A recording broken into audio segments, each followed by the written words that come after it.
করতে হচ্ছে না কি জন্য জানি। তারপরে আব্বুর ওইখানে যায় পাথর দিয়ে মাথায় মারছে।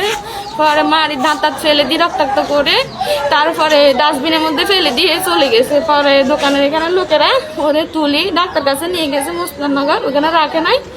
এখন চিটাগাং নিয়ে গেছে, ভর্তি করেছে, মারা গেছে। জায়গা মারবো কইছে, এটা লই সমস্যা প্রথমে নিয়ে লই, বুঝছেন না। এর পরে আমি তো আসছিলাম সব যেদি কথা তোমার চাষারা বায়ুতে চাষা মারামারিতে গেলাম দেখি যে বাইরের অবস্থা খারাপ। উনি আমাকে দীর্ঘদিন বলছে যে শহীদ ভাই আমাকে নানানভাবে হুমকি তুমকি দিচ্ছে আমার ভাতিজা। তাহলে আপনার ভাতিজা কেন হুমকি তুমকি দিচ্ছে? ও আমাদের একটু জায়গা টাকার একটু সমস্যা আছে। তার নামটা বলেন। তার নাম হলো কি হেলালুদ্দিন।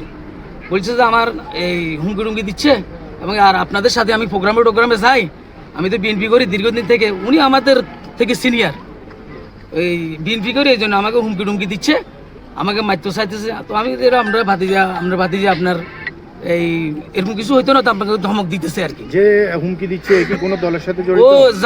জামাত করে। আচ্ছা, ও জামাতের কোন পদে আছে জানি না, ওটা ওর ছবি আছে জামাতের ইয়াতে ছবি একটা দেন।